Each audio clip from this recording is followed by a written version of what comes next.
सक्सेजन के online YouTube portal पर आप सभी लोग का स्वागत है। मैं जो आज आपके साथ टॉपिक डिस्कस करने जा रहा हूँ वो है इल्यूमिनेशन। यहाँ पे इल्यूमिनेशन ये बहुत इंपॉर्टेंट टॉपिक होता है जो आपको किसी बुक में अलग अलग डाटा मिलते हैं। यहाँ किसी भी बुक में आपको डेफिनेशन इसकी ज़्यादा एक्यूरेट नहीं मिलती। तो ये इल्यूमिनेशन का पार्ट 1 है। यहाँ पर मैं आपके साथ केवल डेफिनेशंस वगैरह और उसका जो इंट्रोडक्शन है उसको डिस्कस करने जा रहा हूँ। उसके बाद में इसके पार्ट 2 और पार्ट 3 लाऊंगा जिसमें मैं आपके लिए इनकैंडिसेंट लैंप और सारे लैंप और इसके इल्यूमिनेशन के लॉ सभी पूरा टॉपिक को डिस्कस करूँगा। तो आज ये इसका पार्ट 1 है। तो इसका देखते हैं कि इल्यूमिनेशन होता क्या है।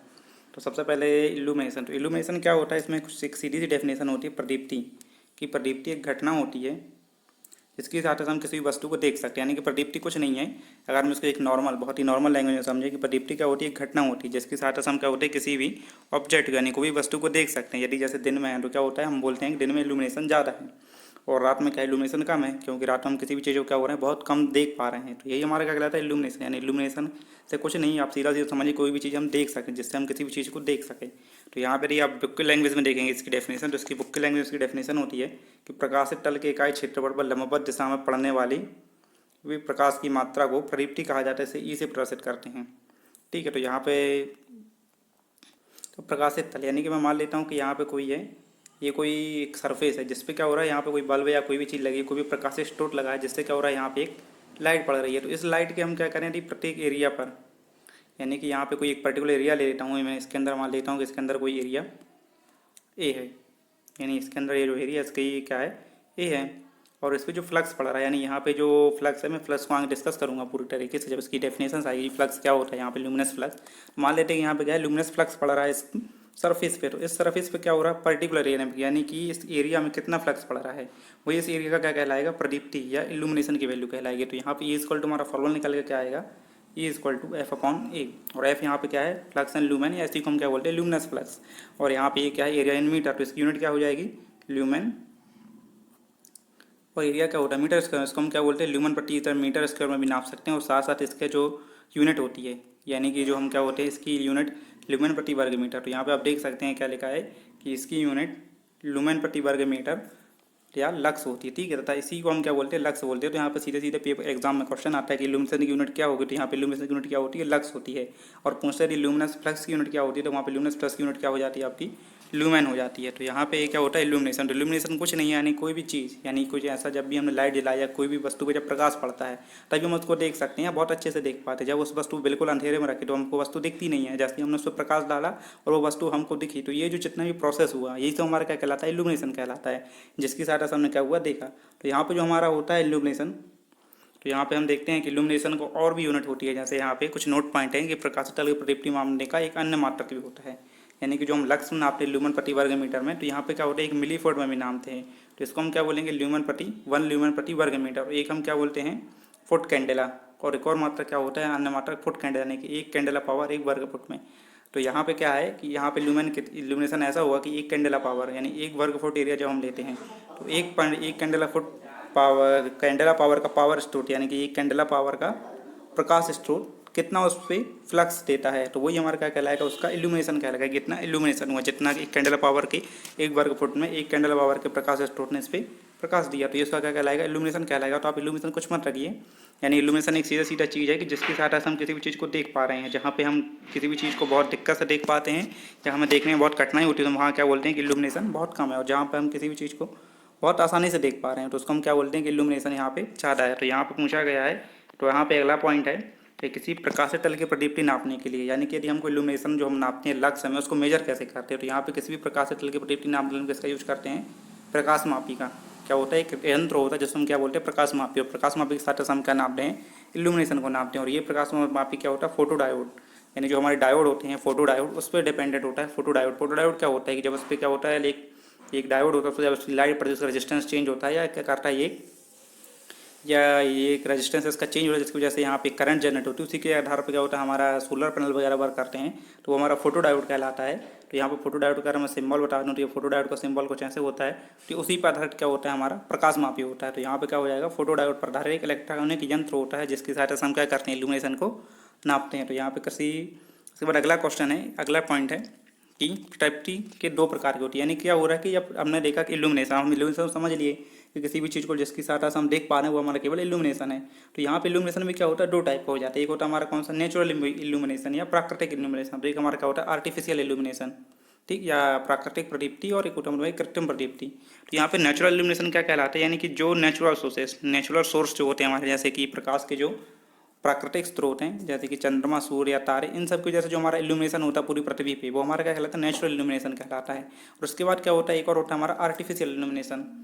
दूसरा कौन सा होता है हमारा, आर्टिफिशियल इल्यूमिनेशन या कृत्रिम इल्यूमिनेशन। तो वह इल्यूमिनेशन जो हमारे द्वारा बनाए गए ऊर्जा स्रोत के कारण, उसे हम क्या बोलते हैं, आर्टिफिशियल इल्यूमिनेशन बोलते हैं। यानी कि जैसे हमारे पास मोमबत्ती है, बल्ब हैं, और बहुत से क्या होता है, जैसे हम तेल वगैरह या ऑयल की सहायता से क्या होते हैं, किसी भी चीज़ को जलाते हैं तो क्या होता है, हमें एक प्रकाश मिलता है। तो ये सब हमारे कौन से कहलाते हैं, आर्टिफिशियल। तो आर्टिफिशियल इल्यूमिनेशन जो कहते हैं कि जो मानव के द्वारा बनाया गया हो, हमारा किस में आएगा, आर्टिफिशियल में। और जो प्रकृतिम, और जैसे सूर्य, चंद्रमा और बाकी भी चीज़ें जैसे कि तारे वगैरह, जिनसे हमें क्या होता है, प्रकाश प्राप्त होता है, तो उन्हीं वो हमारे कौन से कहलाते हैं, नेचुरल इल्यूमिनेशन सोर्स। और यहाँ पे हमारे जो हम खुद बनाते हैं हमारे कौन से कहलाते हैं, आर्टिफिशियल इल्यूमिनेशन सोर्स। तो यहाँ पे जो हम मेनली अध्ययन करते हैं, जो हम जिसको हम कंट्रोल कर सकते हैं, हमारे कौन से होते हैं, आर्टिफिशियल इल्यूमिनेशन सोर्स। तो यहाँ पे हम जो अध्ययन करने वाले हैं आर्टिफिशियल इल्यूमिनेशन सोर्स के अंदर भी बहुत से आ रहे हैं, जैसे मैकेनिकल, जैसे कि आग वगैरह, ये सब भी क्या होती हैं, लाइट के सोर्स होती है। लेकिन यहाँ पे हम जो जितने भी इल्यूमिनेशन के सोर्स का अध्ययन करेंगे वो हमारे कौन से हो जाएंगे, इलेक्ट्रिकल इल्यूमिनेशन सोर्स। यानी यहाँ पे जो हम अध्ययन करने वाले वो कौन से, इलेक्ट्रिकल इल्यूमिनेशन सोर्स। ठीक है, यहाँ पे वही लिखा हुआ है कि इल्यूमिनेशन वैद्युतिक और अन्य तरीकों से भी उत्पन्न किया जाता है, जैसे केरोसिन, ऑयल, मोमबत्ती आदि ज्वलनशील पदार्थों की सहायता से हम क्या कर सकते हैं, हम यहाँ पर पदार्थों की सहायता से हम इल्यूमिनेशन को जनरेट कर सकते हैं। मोमबत्ती जलाएंगे तो भी हमको प्रकाश मिलेगा, तो इल्यूमिनेशन होगा। और लेकिन यहाँ पे जो हम इस चैप्टर में पढ़ते हैं इलेक्ट्रिकल के अंदर, तो इलेक्ट्रिकल हम क्या करते हैं, केवल यहाँ पे वैद्युतिक, यानी कि जो हमने इलेक्ट्रिक की सहायता से जो इल्यूमिनेशन अध्ययन पैदा होता है, या जो भी हम लाइट जनरेट करते हैं किसके थ्रू, इलेक्ट्रिक के थ्रू, वो हम क्या करेंगे, यहाँ पे अध्ययन करेंगे। तो आइए चालू करते हैं। तो यहाँ पे जो पहला है कि हमारे इलेक्ट्रिकल इल्यूमिनेशन, जो हम इलेक्ट्रिकल इल्यूमिनेशन करते हैं, इसका क्या फ़ायदे होते हैं, यानी कि उसके कुछ बेनिफिट्स होते हैं। यानी जो हमारा दूसरे इल्यूमिनेशन होते हैं, जैसे कि केरोसिन, ऑयल, ये सब क्या होते हैं, प्रदूषण करते हैं, ये सब करते हैं। लेकिन यहाँ पे जो हमारा इलेक्ट्रिकल इल्यूमिनेशन होता है, ये क्या होता है, बहुत ही बेनिफिशियल होता है और बहुत ही सस्ता होता है, यहाँ पे इकोनॉमिकल होता है किसके कंपेयर में। तो यहाँ पे कुछ इसके इंपॉर्टेंट पॉइंट दिए गए हैं कि artificial advantage of electrical illumination, यानी इलेक्ट्रिकल इल्यूमिनेशन के क्या क्या फ़ायदे हैं। तो यहाँ पे देखिए ये क्लीन होता है, यानी कि जब हम क्या करते हैं, बल्ब वगैरह जलाते हैं तो हमारा कोई अवशेष नहीं बचता। यदि आप कोयला जलाएंगे तो राख बचती है, तेल जलाने में जो है बहुत ज़्यादा प्रदूषण होता है। तो यहाँ पे क्या होता है, बहुत ज़्यादा क्लीन होता है और क्या होता है, इको फ्रेंडली होता है। और उसके बाद यहाँ पे क्या है, इसके अंत में कोई अवशेष नहीं बचता। आप मोम जलाएंगे तो क्या होती है, मोम भी पिघल पिघल के जमती है। तो यहाँ पे क्या होता है, कुछ ना कुछ अवशेष जरूर बचते हैं दूसरे इल्यूमिनेशन में, लेकिन इलेक्ट्रिकल इल्यूमिनेशन में कुछ भी नहीं बचता। ठीक है, इसके बाद क्या होता है, इकोनॉमिकल होता है। आप एक बार बल्ब खरीद लीजिए, उसको बहुत दिन तक आप जला सकते हैं, लेकिन आप दूसरे क्या होता है, बार बार आपको लेना पड़ेगा। और अभी के ऑयल और इस सब की कीमत क्या बहुत ज़्यादा होती है एज़ कम्पेयर टू इलेक्ट्रिसिटी। तो यहाँ पे क्या होता है, बहुत इकोनॉमिकल होते हैं। और क्या होता है, जो दूसरे इल्यूमिनेशन होता है, जैसे लाइट वे, आग वगैरह से जो हम इल्यूमिनेशन जनरेट करते हैं, उसको हम कंट्रोल नहीं कर सकते। लेकिन यहाँ पे जो हमारा ये इल्यूमिनेशन है, इसको हम बहुत ज़्यादा आसानी से कंट्रोल कर सकते हैं। आप बल्ब को तेज़, धीमा या अलग अलग रेंज के बल्ब को बना सकते हैं, जिसकी सहायता से आप क्या कर सकते हैं, अलग अलग रेंज का प्रकाश या अलग अलग ल्यूमेन पर मीटर स्क्वायर या लूमेंस का प्रकाश प्राप्त कर सकते हो। तो यहाँ पे क्या होता है, इसको आसानी से नियंत्रित भी किया जा सकता है। और ये क्या होता है, विश्वसनीय होता है। यानी क्या होता है, ये कभी भी हमें क्या होता है, हर एक बल्ब की, जैसे हमें एक बल्ब में क्या होता है, एक लाइफ होती है, यानी उतनी लाइफ तक के जरूर चलेगा। तो यहाँ पे क्या होता है, हमारे पास एक रिलायबिलिटी होती है इसके पास, ये बल्ब है, ये कोई भी बल्ब है वो उतने दिन तक चल सकता है। तो यहाँ पे इसका एक और बेनिफिट क्या होता है कि विश्वसनीय होता है। और एक और होता है हमारे पास क्या होता है, एक स्थिर आउटपुट प्रदान करता है। यानी हमारा बल्ब में क्या होते हैं कि लाइट में फ्लक्चुएशन नहीं आती, जितनी इंटेंसिटी की लाइट हमको देता रहता है वो इंटेंसिटी की लाइट ये बहुत दिन तक देता रहेगा। तो क्या होता है कि स्थिर आउटपुट प्रदान होता है। लेकिन जैसे दूसरी चीज़ें हैं, मोमबत्ती वगैरह, इनका क्या होता है, जैसे हवा चलती तो लाइट जो चीज़ें वो सब हिलती है, तो उनको क्या होता है, स्थिर इल्यूमिनेशन नहीं मिल पाता। तो यहाँ पे जो हमारा ये होता है क्या होता है, स्थिर इल्यूमिनेशन प्राप्त होता है। यहाँ पे ये पूरा चैप्टर थ्योरिकल होता है, तो यहाँ पे हम इसका बहुत ज़्यादा थ्योरिकल एनालिसिस करते हैं। तो यहाँ पे आप इन सब चीज़ों को समझने की ज़्यादा कोशिश करिए। तो यहाँ पे अगला है कि अच्छे इल्यूमिनेशन के गुण, यानी कि यदि हमारे पास कोई भी चीज़ को हम इल्यूमिनेशन कर रहे हैं, यानी हम कहीं पे बल्ब लगा रहे हैं, किसी भी जहाँ पर इल्यूमिनेशन हम जनरेट कर रहे हैं, तो उसमें क्या क्या प्रॉपर्टीज़ होनी चाहिए। तो यहाँ पर इल्यूमिनेशन के गुण होते हैं कि प्रदीप्ति तल पर पर्याप्त प्रकाश पहुंचना चाहिए। यानी कि जहाँ भी, जैसे हमारे ये टेबल है और यहाँ पर हमने बल्ब लगाया है, तो इस बल्ब को हम कुछ इस तरीके से लगाएं कि इस टेबल पे पूरा प्रकाश पहुँचे। यानी कुछ भी प्रकाश का हो यहाँ वहाँ फैले नहीं, या हमने जहाँ पे भी प्रकाश पहुँचना चाह रहे हैं वहाँ पूरा प्रकाश ज़्यादा से ज़्यादा पहुँचे। तो यही है पहला पॉइंट कि हमें ऐसा इल्यूमिनेशन को जनरेट करना चाहिए कि प्रदीप्ति फ्लक्स पर पूरा प्रकाश पहुँचे। इसके बाद है surface to be place at a such place as to get a uniform light. यानी कि हमें सरफेस को, यानी या बल्ब को या सरफेस को हमको कुछ इस तरीके से रखना चाहिए कि इस पर क्या हो, पूरी तरीके से पूरी यूनिफॉर्म लाइट हो। यानी कि अगर यहाँ पे हम लाइट को देखें तो उतनी होनी चाहिए, ये नहीं कि यहाँ पे लाइट कम है, यहाँ पे लाइट ज़्यादा है, या सेंटर में लाइट ज़्यादा है फिर साइड में कम है। तो सब में क्या होनी चाहिए, पूरी वर्किंग प्लेन जहाँ भी हम वर्क कर रहे हैं हमारी टेबल पे, पूरे में लाइट क्या होनी चाहिए, इक्वल होनी चाहिए। तो वही क्या कहलाती है, हम ऐसा बल्ब लगाना चाहिए, ऐसे इल्यूमिनेशन को सेट करना चाहिए कि पूरी टेबल पे एक यूनिफॉर्म लाइट पड़े। तो यहाँ पे surface should be place at such place as to get uniform light. इसके बाद अगला होता है surface should be suitable to reflect the light. क्या होता है कि यदि हमें इल्यूमिनेशन को, जैसे हमारा ये रूम है, यहाँ पर हमने कोई बल्ब लगा के रखा है, तो ये बल्ब क्या होता है, ये प्रकाश पूरे में फैलना चाहिए। तो हमारे पास जैसे कुछ कलर्स होते हैं जो क्या होते हैं प्रकाश को ज़्यादा ऑब्जर्व करते हैं। तो हमारा जो घर की दीवार वगैरह वो बहुत साफ़ सुथरी होनी चाहिए, जिससे क्या होता है ये पूरा प्रकाश सब जगह आसानी से फैल सके। यदि यहाँ पर क्या होगा, डस्ट वगैरह होगी तो हमारा प्रकाश क्या होता है, बहुत कम फैल पाता है। तो यहाँ पर वही है कि surface should be suitable to reflect the light.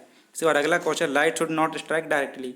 यानी कि जैसे मैं मान लेता हूँ कि मैं यहाँ पर बैठा हूँ, ये टेबल है और इसके सामने यदि हम बैठते तो हमें इल्यूमिनेशन को, यानी यदि हम यहाँ पर बल्ब लगाएंगे तो जो भी इंसान इसके सामने बैठेगा उसका क्या होगा, फेस डायरेक्ट लाइट पड़ेगी, जिससे क्या होता है आंखों में बहुत प्रॉब्लम होती है। तो हमें इस इल्यूमिनेशन को ऐसा भी सेट करना होता है, यानी बल्ब को इस टाइप से सेट करना होता है कि इल्यूमिनेशन पूरे में फैले भी और यूनिफॉर्म भी डिवाइड हो, तथा हमारे जो आंखों पर है वो डायरेक्ट ना पड़े। तो यहाँ पर वही अगला पॉइंट है कि light should not directly strike the directly.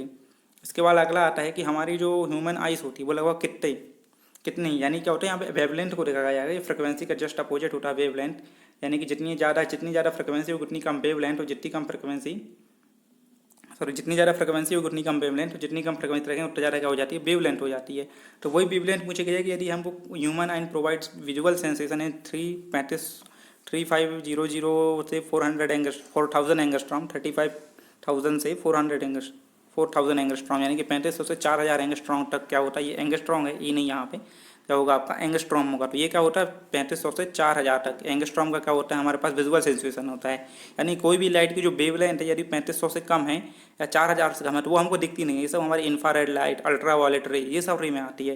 लेकिन जो क्या होती है, जो 3500 से 4,000 एंगस्ट्रॉम के ऊपर होती है वो तो हमको दिखती है, जिसको हम क्या बोलते हैं, विजुअल लाइट बोलते हैं। तो यदि हमको क्या करना है, इल्यूमिनेशन प्रोवाइड कराना है या इल्यूमिनेशन जनरेट करना है, तो हमें क्या होना चाहिए, जिसका कोई भी इल्यूमिनेशन सोर्स है या प्रकाश स्रोत है उसका जो एंगस्ट्रॉम या वेवलेंथ होनी चाहिए उस प्रकाश की, कितनी होनी चाहिए, 3500 से 4,000 एंगस्ट्रॉम से कम नहीं होना चाहिए, इससे ऊपर ही होना चाहिए। तो अभी हमको क्या होगा, वो प्रकाश दिखेगा। तो यहाँ पे आपका ह्यूमन एवरेज फ्लो सेंसेशन, तो ये वैल्यू आप याद रखिए 3500 से 4,000 एंगस्ट्रॉम। और अलग अलग कलर की वेवलेंथ अलग अलग होती है। जो भी कलर हमको दिख रहा है उन सबकी वेवलेंथ क्या होती है, हमारी 3500 से 4,000 तक ज़्यादा होती है। व्हाइट कलर की वेवलेंथ अलग, सबकी वेवलेंथ क्या होती है, अलग होती है। जब इनकी वेवलेंथ 3500 से 4,000 एंगस्ट्रॉम के ऊपर, तभी हम उनको देख पा रहे हैं। यदि आप किसी चीज़ को नहीं देख पाते, उनकी वेवलेंथ क्या होती है, उससे कम होती है। इन सब हमारी अल्ट्रा वायलेट, एक्स रे, ये सब रे आती हैं। इसके बाद हम इंपॉर्टेंट टॉपिक पे आते हैं। तो यहाँ पे जो मैंने डेफिनेशन है अलग अलग बुक से कलेक्ट की हैं। तो यहाँ पे आपको ये डेफिनेशन बहुत इजी भी मैंने समझाने की कोशिश की है। यदि आपकी वीडियो पसंद आता है जरूर इसको लाइक और शेयर करें और हमारे चैनल से जुड़े रहें, जिससे आपको यहाँ पे लेटेस्ट अपडेट मिल सके। तो यहाँ पे पहली डेफिनेशन लाइट की, लाइट होती क्या है, तो लाइट और क्या होता है, लाइट और इल्यूमिनेशन दोनों अलग अलग चीज़ें होती हैं। ठीक है, तो यहाँ पे आप देखिए कि लाइट क्या होता है, हमारा जो लाइट होती है या ऊर्जा, लाइट या उसको हम प्रकाश बोलते हैं। प्रकाश क्या होता है, हमारा energy form a radiant in which body which produce visual sensation in human eyes called light. यानी कि क्या होता है, कोई भी एनर्जी, यानी क्या होती है, जो क्या करते हैं, जैसे मान लो कोई भी बॉडी हमारे पास मान लेते हैं, कोई ल्यूमिनस बॉडी मतलब बॉडी जो प्रकाश उत्सर्जित कर रही हो। तो ऐसी बॉडी जो क्या करती है, हमारे लिए ह्यूमन आइज को विजुअल सेंसेशन प्रदान करती है। यानी कि उसने इतना प्रकाश उत्सर्जित किया या जो ये जो प्रकाश निकल रहा है ये क्या कर रहा है, हमारे जब यहाँ पे मान लेते हैं कोई, जब ये, चलिए मैं इसको अच्छे से समझाने की कोशिश करता हूँ कि यहाँ पे क्या है, मेरा ये कोई बॉडी रखी हुई है, अब ये कोई प्रकाश उत्सर्जन नहीं कर रही, और ये पूरे कमरे में, ये कोई बहुत बड़ा कमरा है, इसके अंदर क्या पूरा अंधेरा है, यहाँ पे कोई चीज़ रखी है तो हमको नहीं दिखेगी। लेकिन जैसे हमने क्या किया, ये प्रकाश उत्सर्जन चालू करना करेगी तो हमें क्या दिखने लगेगा, यानी क्या दिखेगी, यहाँ पे ये वस्तु रखी हुई है वो दिखने लगेगी। तो यही हमारे क्या कहलाता है, इल्यूमिनेशन कहलाता है। और हमें दिखी किसकी वजह से, इस लाइट की वजह से। ठीक है, तो यहाँ पे क्या होता है, तो light is a cause and illumination is a result. यानी लाइट क्या होती है, हमारी इल्यूमिनेशन जनरेट करने का कारण होती है। लाइट हमारा इल्यूमिनेशन नहीं है, यानी लाइट वो कारण होता है जिसकी वजह से क्या होता है, हमारा इल्यूमिनेशन जनरेट होता है। तो यहाँ पर हम एक और डेफिनेशन देखते हैं जो बुकों में अक्सर लिखी हुई नहीं आपको, कि light is form of energy which can be radiant like a heat energy, और it's heat energy itself which can be converted into the light energy is also. तो यहाँ पे मैं आपको इसका मतलब समझाने की कोशिश करता हूँ कि light is from energy. Light क्या होती है, हमारी एक ऊर्जा का रूप होती है। ठीक, जो क्या होता है, हमारी जो हीट एनर्जी, यानी क्या होता है, लाइट भी एक हीट एनर्जी का टाइप होती है, जिसको हम किसके, हमारी हीट को ट्रांसफर करने के लिए कंडक्शन, कन्वेंशन और रेडिएशन। तो यहाँ पे हम क्या करते हैं, जो लाइट को है वो एक हीट का फॉर्म हो रही है, जिसको हम क्या करते हैं, रेडिएशन के थ्रू क्या करते हैं, एक जगह से दूसरी जगह पर भेजते हैं। ठीक, तो ये क्या होती है, it energy heat energy itself which can B convert, यानी ये क्या होती है, एक मूल रूप से ऊष्मीय ऊर्जा होती है लाइट हमारी, और जो क्या करती है खुद को converted to the light energy also. तो जो क्या करती है हमारी जो ये हीट एनर्जी क्या होती है खुद को एक लाइट एनर्जी में कन्वर्ट कर लेती है, इसी को हम क्या बोलते हैं, लाइट बोलते हैं। तो आई होप आपको ये वीडियो, आपको ये पॉइंट समझ आया होगा लाइट। तो यहाँ पे हम अगले पॉइंट चलते हैं। ठीक है, तो यहाँ पे ल्यूमिनस बॉडी, ठीक है, तो कोई भी ल्यूमिनस बॉडी क्या होती है, जो लाइट उत्सर्जित करे। अब मैंने देख लिया कि लाइट है, तो जो बॉडी क्या करती है, प्रकाश को उत्सर्जित करती है, उसी को हम क्या बोलते हैं, ल्यूमिनस बॉडी बोलते हैं। तो यहाँ पे जो ल्यूमिनस बॉडी होती है वो भी दो टाइप की हो जाती है आपकी, एक होती है रेड हॉट बॉडी और एक होती है व्हाइट हॉट बॉडी। तो ये क्या होता है, बहुत ईजी होता है समझना। Red hot body, white hot body का मतलब मैं आपको बता देता हूँ कि मान लेता हूँ कि मेरे पास ये कोई इनकैंडिसेंट लैंप है। ठीक है, इनकैंडिसेंट लैंप है। ठीक है, इसका अंदर क्या है, ये फिलामेंट है। जब मैं क्या करता हूँ, मेरे पास मान लो इसको मेरे को कितना देना होता है, 250 वोल्ट देना पड़ता है। अगर एसी का बल्ब है 250 वोल्ट एसी पे चलते हैं, यदि मैं क्या करूँ इसको केवल 100 वोल्ट देता हूँ, तो आप देखिए जब भी आपके घर में वोल्टेज लो होता है तो क्या होता है, ये इसका फिलामेंट बहुत हल्का सा जलता है। ठीक है, तो इस कंडीशन में क्या होता है, जब ये बहुत हल्का सा जल रहा होगा, माइनर यानी कि आपको केवल प्रकाश नहीं दे रहा, केवल देख रहा है कि हल्का सा बस जल रहा है, तो उस कंडीशन में क्या होता है, केवल ये हीट जनरेट करता है, कोई भी प्रकाश जनरेट नहीं करता है। उसी को हम क्या बोलते हैं, जब भी केवल क्या जनरेट कर रहा हो, हीट जनरेट कर, तो वो हमारी कौन सी होगी, रेड हॉट बॉडी। उसके बाद मैंने क्या किया कि इस 100 वोल्ट को बढ़ाकर वापस कितना कर लिया, 250 वोल्ट। जैसे ही मैं इसको 250 वोल्ट करूंगा तो ये क्या हो जाएगा, पूरा प्रकाश उत्सर्जित करेगा, फुल प्रकाश उत्सर्जित, यानी कि अब ये ल्यूमिनस बॉडी क्या हो जाएगी, बहुत ज़्यादा प्रकाश दे रही होगी, जो हमको इल्यूमिनेशन जनरेट करने के लिए सफिशियंट होगा। तो यहाँ पे हमारी कौन सी कहलाएगी, व्हाइट हॉट बॉडी। तो यहाँ पे क्या होती है, ये दो टाइप का होता है हमारा इल्यूमिनेशन, रेड हॉट बॉडी और व्हाइट हॉट बॉडी। तो हम इन दोनों को समझ सकते हैं कि माना कि हमारे पास कोई डिपिट लैंप है जिसको हम वोल्टेज देते हैं, जब इसे वोल्टेज दिया जाता है तब इसका फिलामेंट हल्का सा प्रकाशित होता है, लेकिन यह किसी भी प्रकाश को उत्सर्जित नहीं करता। तो मैंने बताया था कि जब वो किसी भी प्रकाश को उत्सर्जित नहीं कर रहा तो केवल क्या करेगा, उस समय केवल ये बल्ब के फिलामेंट का तापमान का मान क्या होता है, बहुत कम होता है। यानी कि जब हमने उसको कम वोल्टेज दिया तो कम वोल्ट क्या होता है, हमारा जो हीट होती है आई स्क्वायर इंटू आर होती है, यानी कम वोल्ट यानी कम करंट रहा होगा वहाँ पे, तो उसकी वजह से क्या हो जाता है, हमारा जो हीट अच्छे से जनरेट नहीं होती कम वोल्टेज की वजह से। तो वहाँ पे क्या होता है, केवल हमें हल्की सी ऊष्मा मिलती है। लेकिन जब हम उसका वोल्टेज बढ़ा देते हैं, ठीक, ऊष्मा के रूप में प्रदान करें, और जब तक ये ऊष्मा दे रहा है, यानी क्या कर रहा है, केवल हीट को दे रहा है, उसको हम क्या बोलते हैं, रेड हॉट बॉडी बोलते हैं। लेकिन जैसे ही हमने उसका वोल्टेज बढ़ाया तो वो क्या करेगा, हमें पूर्ण प्रकाश देने लगेगा, वो हमारा कौन सा कहलाएगा, व्हाइट हॉट बॉडी। तो ये लुमिनस बॉडी को दो टाइप से डिवाइड किया गया, यानी कि जब वो केवल कम प्रकाश दे रहा हो, ऊष्मा बस दे रहा हो, तो उसको रेड हॉट बॉडी, और जब वो ऊष्मा के साथ साथ हमको लाइट भी देने लगे तो हमारा कौन सा कहलाएगा, व्हाइट हॉट बॉडी। तो इसके बाद अगला पॉइंट है ल्यूमिनस फ्लक्स। कि ल्यूमिनस फ्लक्स क्या होता है, तो यहाँ पे आपको ऐसी बहुत सी डेफिनेशन मिलेंगी, उनको आप याद करने से अच्छा समझने की कोशिश करें, ल्यूमिनस फ्लक्स क्या होगा। यदि मैं यहाँ पे आपको बहुत ज़्यादा जनरल लैंग्वेज में समझाने की कोशिश करूँ या किसी भी बुक के थ्रू ना समझूँ, तो हम एक नॉर्मल कंडीशन में समझ सकते हैं कि ल्यूमिनस फ्लक्स क्या। तो देखिए यहाँ पे मैं मान लेता हूँ कि मेरे पास क्या है, ये जैसे मैं बहुत ज़्यादा आपको इजी लैंग्वेज में ल्यूमिनस फ्लक्स को समझाने की कोशिश करूँगा। तो यहाँ पे देखिए मैं मान लेता हूँ कि ये कोई एक पॉट है जिसको मैं क्या कर रहा हूँ, गर्म कर रहा हूँ। ठीक है, इसको यदि मैंने क्या करता है, हीट करना चालू किया, तो यहाँ पे अगर कुछ पानी रखा है और उसके ऊपर मैं क्या कर देता हूँ, एक ढक्कन को ढक देता हूँ। यानी मैं क्या किया, एक ढक्कन को ढक दिया। तो जैसे हम क्या करते हैं, इस ढक्कन को खोलते हैं, यदि मान लो पानी गर्म हो रहा है, गर्म होते टाइम जैसे ढक्कन खोलेंगे तो क्या होगा, बहुत सारी वेपर इससे बाहर निकलेगी। यानी क्या हो रहा है, बहुत सारा क्या हो रहा है, ऊष्मा बाहर निकल रही है एकदम से। ठीक है, और ऐसे यदि मैं बात करता हूँ तो यही हमारा क्या कहलाता है, ल्यूमिनस फ्लक्स। को हम ऐसे ही समझ सकते हैं कि ये कोई बल्ब है, ये बल्ब हमारा जल रहा है, यानी हमने इस बल्ब को जैसे एनर्जी दी होगी तो यहाँ से ये क्या हुआ होगा, इसके अंदर जो फिलामेंट है वो हीट हुआ होगा, हीट हुआ होगा तो यहाँ से क्या होगी, प्रकाश किरणें लिखी होगी। यहाँ पे जो हमारी वेपर निकले उसकी जब हमारा क्या निकलेगी, यहाँ पे प्रकाश की किरणें निकलेंगी। और जैसे ही यहाँ पे प्रकाश की किरणें निकलेंगी, तो जितनी भी प्रकाश की किरणें निकली, हमें जितनी इसमें भाप निकली उसको हम भाप की मात्रा बोल देंगे, इतनी ऊष्मा जनरेट हो रही है, इतनी तेजी से इसमें वेपर जनरेट हो रही है। वैसे हम क्या बोलते हैं, यहाँ पे देखते हैं कितनी प्रकाश की किरणें निकल रही हैं। तो ये जो प्रकाश की किरण है यही तो हमारा फ्लक्स कहलाता है, इसी को हम क्या बोल देते हैं, ल्यूमिनस फ्लक्स बोल देते हैं। कितनी प्रकाश की किरणें, यानी कि प्रकाश के किरणों की संख्या। बहुत ज़्यादा ईजी लैंग्वेज में समझे तो आप सीधा सीधा याद रखते हैं कि कोई भी ल्यूमिनस बॉडी कितना प्रकाश उत्सर्जित करती है, कितनी प्रकाश की किरणों की संख्या, या इसके प्रकाश का जो, यानी यहाँ से जो प्रकाश उत्सर्जित करने की इंटेंसिटी क्या है, यानी कितनी तेजी से प्रकाश को उत्सर्जित करती है, वो इसका क्या कहलाता है, ल्यूमिनस फ्लक्स कहलाता है। यानी जिसका ल्यूमिनस फ्लक्स ज़्यादा, वो ज़्यादा ऊर्जा आपको देगी, क्योंकि वहाँ पर ज़्यादा प्रकाश की किरणें होंगी, और जहाँ पर ल्यूमिनस फ्लक्स कम होगा वहाँ कम प्रकाश की किरणें होंगी। आप इसको नॉर्मल फ्लक्स की जैसे भी समझ सकते हैं कि हमारा जो मैग्नेट में फ्लक्स होता है वो क्या कहलाता है, कि ये हमारी मैग्नेट है एन और एस, यहाँ से जितनी चुंबकीय बल रेखाओं की संख्या, ये चुंबकीय बल रेखाओं की जो संख्या होती है वही तो हमारी क्या कहलाती है, मैग्नेटिक फ्लक्स कहलाती है। वैसे यहाँ पे हमारा क्या है, फ्लक्स की जगह पर क्या है हमारा, यहाँ पे समझ सकते हैं कि फ्लक्स की जगह पे हमारा यहाँ पे केवल क्या है, एक बल्ब है। यानी मान लेता हूँ यहाँ पे मेरा क्या है, कोई बल्ब है ये मैंने मान लिया कि चौकोर बल्ब है। तो यहाँ से जितनी भी प्रकाश किरणें निकल रही हैं, ये प्रकाश किरणें निकल रही हैं, ये तो मेरे ल्यूमिनस फ्लक्स हैं। तो यहाँ पे आप कुछ भी नहीं, तो आप क्या बहुत ईजी वे में समझ सकते हैं कि कितनी भी बल्ब स्टोर यानी कोई भी ल्यूमिनस बॉडी जितनी भी प्रकाश किरणों की संख्या को सजेस्ट कर रही है वही उसका क्या कहलाती है, ल्यूमिनस फ्लक्स कहलाती है। तो अब यहाँ पे हम देखते हैं कि बुक्स के अकॉर्डिंग इसकी लैंग्वेज क्या होती है। तो मैंने आपको ईजी वे में समझाने की कोशिश की जिससे आप जल्दी समझ। तो यहाँ पे लिखा है it is the light energy radiant out per second from the body in the form of the luminous light waves. ठीक है, तो मैंने आपको जो समझाते हैं यहाँ पे वही लिखा हुआ है कि it is a light energy, यानी क्या होती है, जो ये क्या होती है, एक प्रकार की प्रकाश ऊर्जा होता है ल्यूमिनस फ्लक्स। ठीक, जो radiant out per second from the body, यानी कि कोई भी ल्यूमिनस बॉडी कितना पर सेकंड प्रकाश को उत्सर्जित कर रही है from a luminous light wave, form of luminous light, यानी कि एक प्रकाश के रूप में कोई भी ल्यूमिनस बॉडी या सोर्स कितनी लाइट को, जितनी भी लाइट को क्या करता है, इमिट करता है, वही हमारा क्या कहलाता है, ल्यूमिनस फ्लक्स कहलाता है। और ल्यूमिनस फ्लक्स की यूनिट आप याद रखें क्या होती है, ल्यूमेन होती है। ये यूनिट बार बार पूछी जाती है कि ल्यूमिनस फ्लक्स की यूनिट क्या होता है, तो ल्यूमिनस फ्लक्स की यूनिट ल्यूमेन होती है। और इल्यूमिनेशन जब भी आपकी यूनिट पूछे तो आपको क्या याद रखना है, लक्स। तो यहाँ पे क्या होगा, ल्यूमेन। तो एक ल्यूमेन लगाओ किसकी, यानी कि यदि हमको एक ल्यूमेन जनरेट करना है तो किसके बराबर होगा, 0.0016 वाट। यानी यदि हम किसी भी बल्ब को 0.016 वाट देंगे उस कंडीशन में जो ल्यूमेन जनरेट हो रहा होगा वो हमारा क्या कहलाएगा, 1 ल्यूमेन कहलाएगा। तो यहाँ पे अगला क्वेश्चन है, अगली डेफिनेशन लिखी है, टोटल क्वांटिटी रेडियंट पर energy responsible for a visual sensation is called luminous flux. तो यहाँ पे एक और डेफिनेशन लिखी है कि टोटल क्वांटिटी, यानी कोई भी एनर्जी जो रेडियंट हो रही है, यानी क्या हो रहा है, कोई भी एनर्जी जो किसी प्रकाश स्रोत से निकल रही है और हमें क्या कर रही है, एक विजुअल सेंसेशन प्रोवाइड कर रही है, जिसकी वजह से, जिसके कारण हम क्या कर रहे हैं, किसी भी चीज़ को देख पा रहे हैं। तो जो विजुअल सेंसेशन प्रोवाइड करता है वही हमारा क्या कहलाता है, ल्यूमिनस फ्लक्स कहलाता है। तो फ्लक्स की वजह से क्या होता है, प्रकाश किरणें गई तभी तो हमको वो चीज़ दिखी, तो ये प्रकाश किरणें क्या हुई, हमारा ल्यूमिनस फ्लक्स कहलाई। तो अगली क्वेश्चन मैंने लिखी है, किसी भी प्रकाश स्रोत से प्रति सेकंड उत्सर्जित की गई किरणों की संख्या उसका ल्यूमिनस फ्लक्स कहलाती है। ठीक है, तो यहाँ पे मैंने कुछ नहीं, आपको अलग अलग डेफिनेशन अलग अलग बुक के थ्रू समझाने की कोशिश की है, और यहाँ पे जिससे आप इसको इजी वे में अलग अलग तरीके से समझ सकें। तो यहाँ पे हम देखते हैं कि 1 lumen define as the luminous flux emitted per unit solid angle from point of a surface of a 1 candle. यानी अब तो मैंने समझ लिया कि ल्यूमिनस फ्लक्स यूनिट ल्यूमेन हो गई। ये तो हमको समझ जाएगा कि ल्यूमिनस फ्लक्स यूनिट क्या होती है, ल्यूमेन होती है। लेकिन एक ल्यूमेन किसके बराबर होता है, तो एक ल्यूमेन की डेफिनेशन सीधा सीधा होती है कि मेरे पास क्या है कि स्टैंडर्ड कैंडल, यानी कि एक कैंडल पावर कोई प्रकाश स्रोत है, और यहाँ पे क्या है, एक घनकोण में आपको ये बता दूंगा कि सॉलिड एंगल क्या कहलाता है।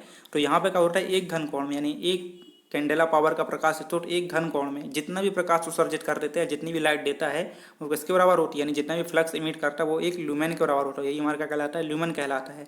1 lumen is defined as the luminous flux emitted per unit solid angle from point of surface of candle, यानी इसके पॉइंट से एक सॉलिड एंगल में जितनी भी प्रकाश की किरणों की संख्या क्या करेगा, इमिट कर रहा है, वही हमारा क्या कहलाएगा, ल्यूमिनस फ्लक्स कहलाएगा। और यहाँ पे ठोस का मतलब क्या है, इकाई घनकोण, मतलब कि एक स्टेरेडियन के घनकोण में। हम अगले डेफिनेशन की तरफ चलते हैं यहाँ पे। तो अगला डेफिनेशन हमारा सॉलिड एंगल का है कि सॉलिड एंगल क्या कहलाता है, एरिया ऑफ, ठीक है, तो किसी गोली सतह द्वारा, मैं बहुत इजी में आपको सॉलिड एंगल बता रहा हूँ, किसी गोली सतह द्वारा किसी बिंदु पर बनाया गया कोण क्या कहलाता है, सॉलिड एंगल कहलाता है। तो यहाँ पे देखते हैं कि सॉलिड एंगल आपका बनता कैसे, जो मैंने बोला। तो अगर देखिए आप बुक की लैंग्वेज देखिए तो आपको बुक में कुछ ऐसे दिखाया जाता है कि मान लेते हो मेरे पास ये कोई एक ठोस गोला है, ये क्या है, एक ठोस गोला है यहाँ पे। ठीक है, तो यहाँ पे क्या है, ये ठोस गोला है, ये कुछ क्या पूरा ठोस है, कुछ इस टाइप से मैं आपको बनाने की कोशिश करता हूँ, ये ठोस है। तो यदि हम क्या करते हैं कि इसके एक पर्टिकुलर एरिया, यानी क्या करता हूँ मैं कि ये मैं यहाँ पे क्या करता हूँ, एक एरिया को कट करता हूँ यहाँ पे, और इसके सेंटर पे, तो ये देखेंगे आप इस एरिया को ऐसे मिलाएंगे इस सेंटर से, तो यहाँ पे क्या होगा, एक घन कोण। तो ये जो कोण बनता है, यानी यहाँ पे जो एंगल बन रहा है, तो ये हमारा क्या कहलाता है, घन कोण। इसी को हम किससे शो करते हैं, ओमेगा से, या सॉलिड एंगल। तो ये देखिए यूजुअल हुआ क्या कि कोई गोलीय सतह थी, यानी कि अगर मैं केवल इतना डायग्राम बनाऊँ तो ये डायग्राम है केवल, अगर ये अपन ने गोले का हिस्से काटा तो यहाँ पे घन कोण बना। यदि मैं केवल रेड को लेके चलूँ तो कैसे होगा, तो यहाँ पे आप देखेंगे कि कुछ जो कंडीशन होगी वो क्या हो जाएगी आपकी, कुछ इस टाइप से होगी, ऐसे और ऐसे करके कुछ ऐसे बन रहा होगा। यानी कि ये मान लेता हूँ कोई गोलीय सतह है और इस गोलीय सतह द्वारा कोई एक बिंदु है, तो इस गोलीय सतह से एक बिंदु पर जितना कोण बनाया जाता है वही हमारा क्या कहलाता है, घन कोण कहलाता है। और ये क्या कहलाता है, इल्यूमिनेशन में बहुत ज़्यादा इंपॉर्टेंस रखता है। यानी यहाँ पे जो पढ़ने का कारण है वो मैं आपको बताऊँगा कि यहाँ पे क्या है, इल्यूमिनेशन में पढ़ने का इसका मेन कारण क्या है। तो देखिए अब इसके बारे में देखता हूँ कि आप इसको और ज़्यादा ईजी वे में समझ सकते हैं किसी भी घन कोण। तो यहाँ पे देखते हैं इसका जो अधिकतम मान होता है ओमेगा का, ये कितना होता है, 4 पाई होता है। तो इसका मैं रिलेशन बता देता हूँ कि यहाँ से रेडियस आर है, यहाँ से रेडियस आर है। तो यहाँ पे आपको ओमेगा इक्वल टू फॉर्मूला होता है कि इसकी जो रेडियस थी आर, ठीक है, इसको लेकर रेडियस तो आर ही होगा, सेम टू सेम, और ये आर। तो यहाँ पे हम क्या लिखेंगे, इसका एरिया यानी कि 4 पाई आर स्क्वायर, यानी इसका जो क्षेत्रफल था गोले का क्षेत्रफल 4 पाई आर स्क्वायर डिवाइड बाय दोनों रेडियस का स्क्वायर, यानी रेडियस का स्क्वायर आर स्क्वायर। तो आर स्क्वायर से आर स्क्वायर कैंसिल होता है, तो यहाँ पर हमारे केवल क्या बचता है, ओमेगा इक्वल टू 4 पाई, यानी हमारे जो ओमेगा के अधिकतम वैल्यू का मान होता है वो कितना होता है 4 पाई होता है। ठीक है, इसके बाद मैं बताता हूँ कि आपको इसका जो मेन बेनिफिशियल क्या है, यानी हमने किस पर्पस के थ्रू इस जो हमारा जो है क्यों हम घनकोण के जरिए। तो मान लेता हूँ मेरी कोई टॉर्च है, तो यहाँ पे देखते हैं कि ये टॉर्च क्या कर रही है, यहाँ से प्रकाश को सर्जित कर रही है। ठीक है, तो ये जो हमारा मान लेते हैं यहाँ पे कोई सरफेस है, जब भी आप किसी टॉर्च को किसी दीवार पे मारोगे ऐसे गोल बना लेती है, तो इस गोली की वजह से क्या होता है, ये हमारे यहाँ पे घनकोण कहलाता है, यही हमारा कहलाता है घनकोण। अब ये घनकोण जितना बड़ा होगा उतना बड़ा क्या होता है, यहाँ पे स्पॉट बन रहा है। यदि मैं कोई छोटी सी टॉर्च बना लूँ अगली, यानी यहाँ पे मैंने एक छोटी सी टॉर्च बना ली, और उससे क्या हो रहा है, केवल इतना ही घनकोण, यानी इसका जो घनकोण का मान हो इतना, तो यहाँ पे इतना सरफेस कवर करेगा उसका जो प्रकाश है। और यदि मैं क्या कर देता हूँ, कोई एक बड़ी टॉर्च बनाता हूँ जिसका घनकोण क्या है इतना बड़ा है, तो क्या करेगा, ये इतने बड़े सरफेस में क्या करेगा, प्रकाश को फैलाएगा। तो यहाँ पे घनकोण बहुत ज़्यादा इंपॉर्टेंट होता है इल्यूमिनेशन के केस में, कि हमारा सॉलिड एंगल की वैल्यू जितनी ज़्यादा हो जाती है वहाँ पे क्या होता है, प्रकाश उतना ज़्यादा फैलता है और उसकी इंटेंसिटी क्या हो जाती है, कम हो जाती है। तो यहाँ पे आप एक और रिलेशन याद रखिए कि आई इक्वल टू क्या होता है, F/W। ठीक है, sorry, I equal to 1/W, यहाँ पे F/W नहीं 1/W, यानी जितना हमारा घनकोण बढ़ता है उतना क्या होता है, हमारी ल्यूमिनस इंटेंसिटी घटती जाती है। ल्यूमिनस इंटेंसिटी की डेफिनेशन को मैं आपको आगे बता दूंगा।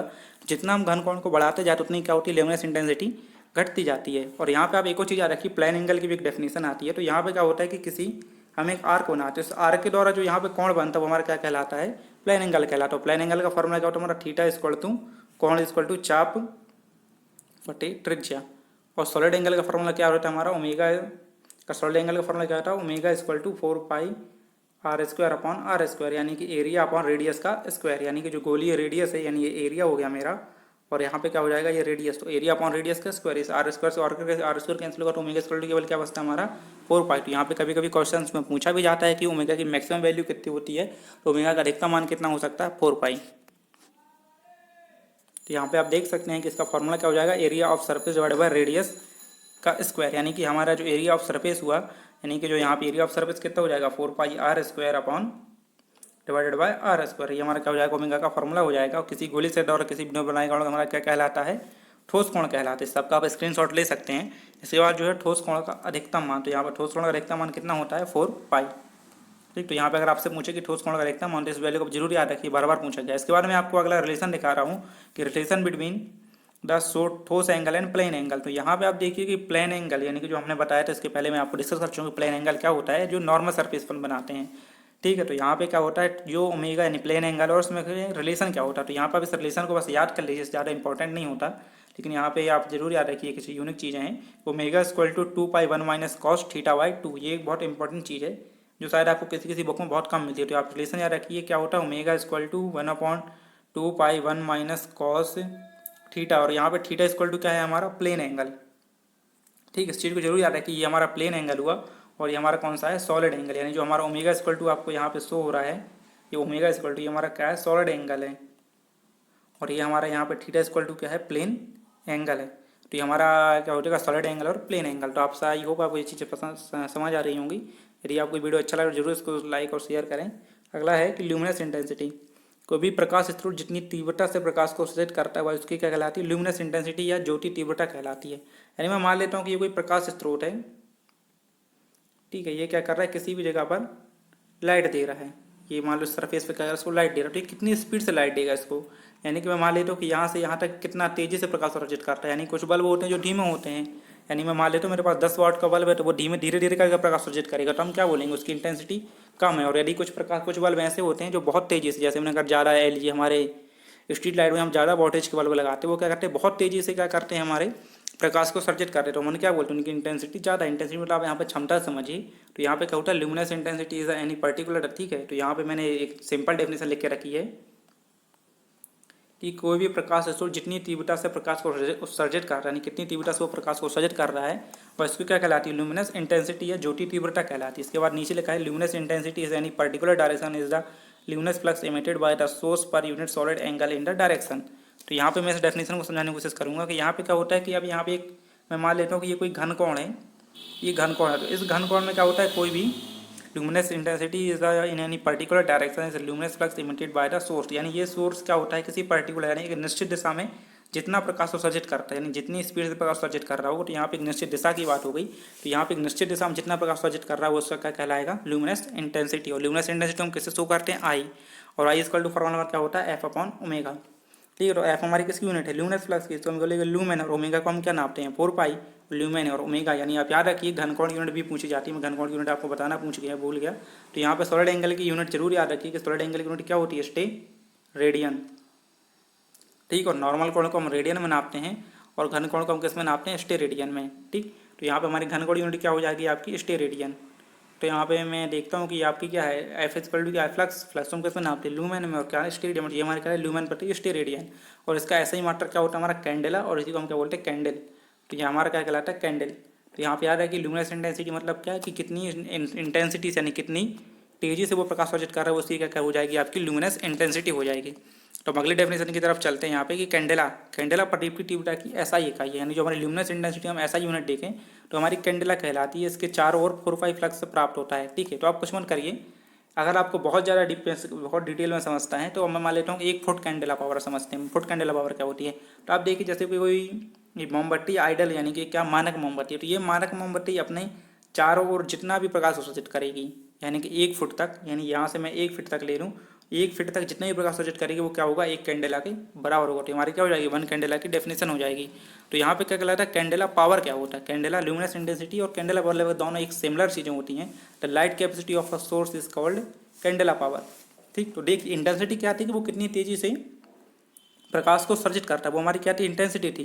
लेकिन ये कितना प्रकाश दे सकता है, ठीक। जैसा हमारा किस में होता है, शक्ति और ऊर्जा में जो बनता है वही हमारा क्या होता है यहाँ पे कैंडेला पावर, और इंटेंसिटी मतलब, इंटेंसिटी मतलब हमारा ऊर्जा समझिए, वो कैंडेला पावर मतलब कि कितनी लाइट दे सकता है टोटल, वो हमारी क्या कहलाएगी, कैंडेला पावर। तो कैंडेला पावर इज 1 CP, यानी 1 कैंडेला पावर किसके बराबर होता है आपका, 4 पाई के बराबर होता है, ठीक है। तो यहाँ पे मैं आपको कैंडेला पावर के टाइप्स होते हैं, कैंडेला पावर क्या होता है, तो यहाँ पे कैंडेला पावर मेनली 3 टाइप का होता है, mean spherical candle power, mean hemi candle power और मीन हॉरिजॉन्टल कैंडल पावर, ठीक। तो यहाँ पे मैं आप तीनों का मतलब समझाने की कोशिश, देखिए मैं यहाँ पे आपको ऐसा अज्यूम कर लेता हूँ कि mean spherical, mean hemispherical और मेन हॉरिजॉन्टल कैंडल पावर को ऐसा मान लेता हूँ कि मेरे पास कोई बल्ब है, यहाँ को थोड़ा सा अच्छे से बना लेता हूँ।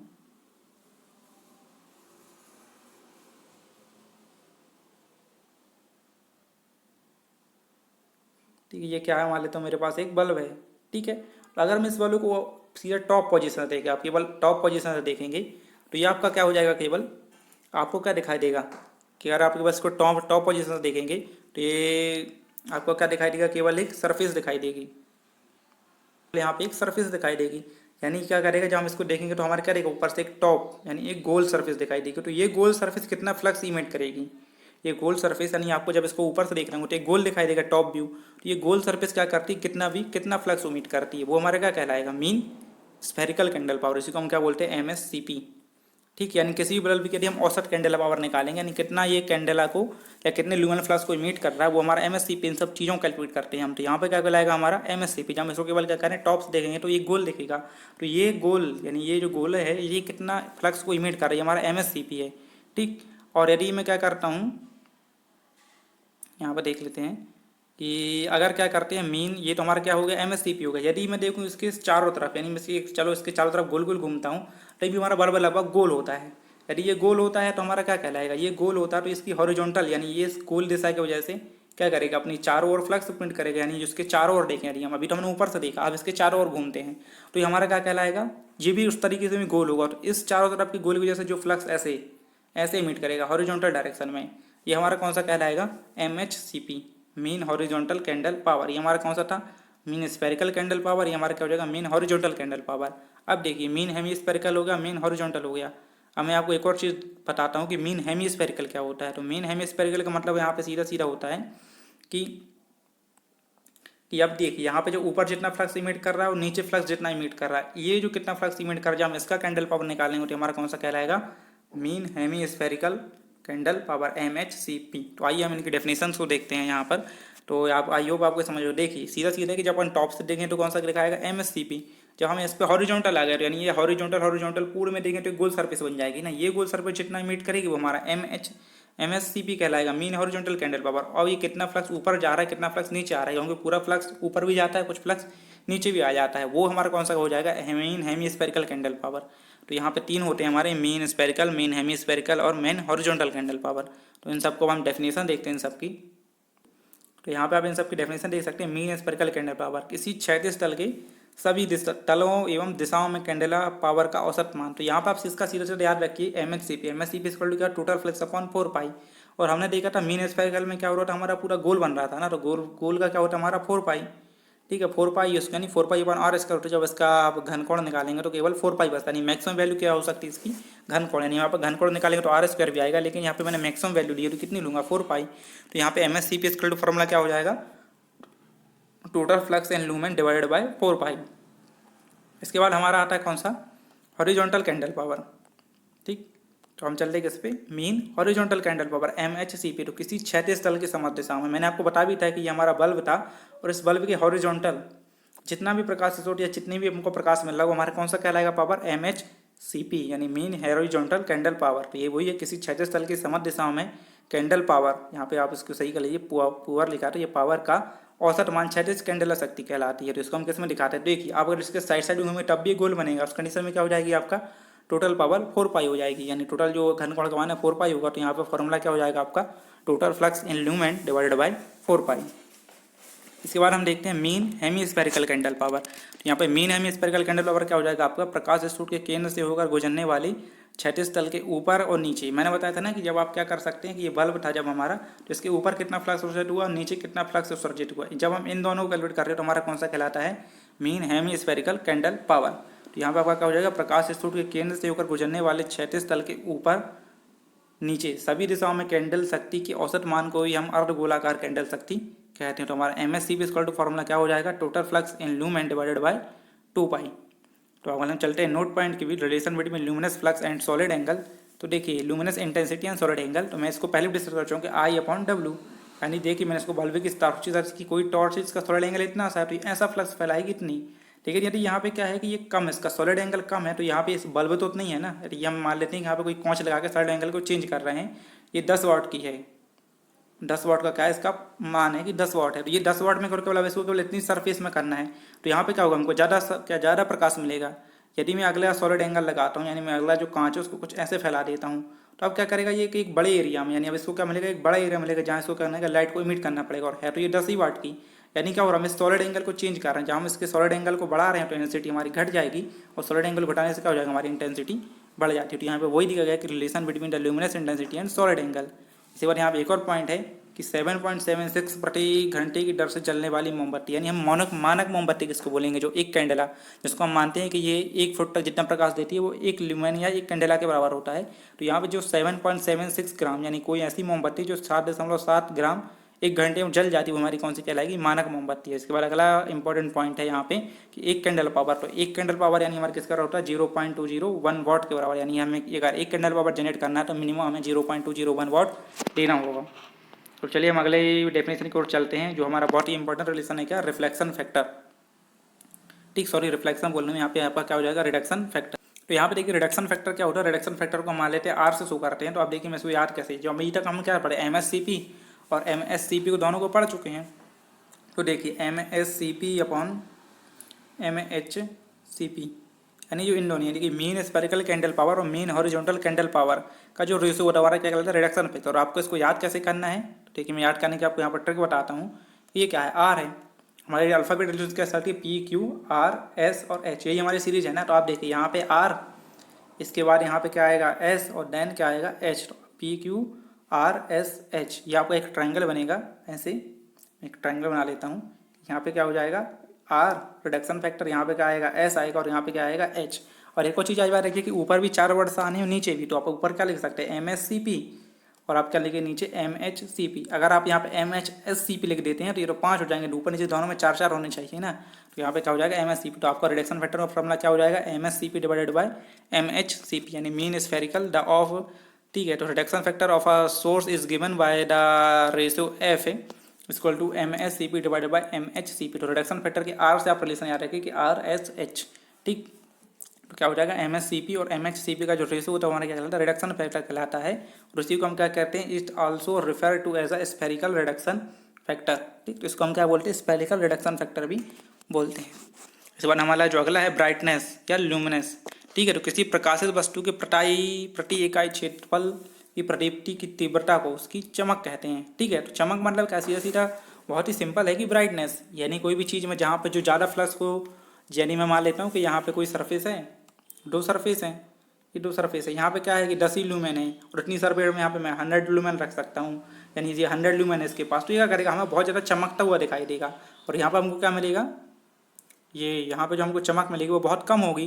तो ये हमारा क्या कहलाएगा, कम चमक जाएगा और कम चमक रही है। इसी को हम क्या बोलते हैं, ब्राइटनेस। हम मोबाइल की ब्राइटनेस जैसे समझ सकते हैं, हम ब्राइटनेस बढ़ाते हैं तो हमारी स्क्रीन क्या होती है, ज़्यादा चमकने लगती है। जब हम ब्राइटनेस कम कर रहे तो घट दे रही, यानी क्या हो रहा है कि जब वो हमने इस ब्राइटनेस को बढ़ाया तो ये क्या कर रहा था, ज़्यादा फ्लक्स को इमिट करना चालू कर दी, और जब हमने ब्राइटनेस कम किया तो कम फ्लक्स को इमिट करेगी, हमारी क्या कहलाएगी, ब्राइटनेस कहलाएगी। तो यहाँ पे वो ये किसी प्रकाशित वस्तु से किसी प्रति इकाई क्षेत्रफल की प्रदीप्ति तीव्रता को उसकी चमक कहते हैं, और उसको हम क्या कर सकते हैं, एल से शो करते हैं। एल इक्वल टू क्या होता है, आई अपॉन ए, यानी कि इंटेंसिटी, यानी कि कितना इंटेंसिटी का क्या कर रहा है। तो इसलिए इंटेंसिटी की यूनिट भी कैंडल होती है, तो कैंडल, और ये हमारे क्या होता है, एरिया मीटर स्क्वायर, तो हमारे इसकी यूनिट क्या हो जाएगी, कैंडल प्रति वर्ग मीटर।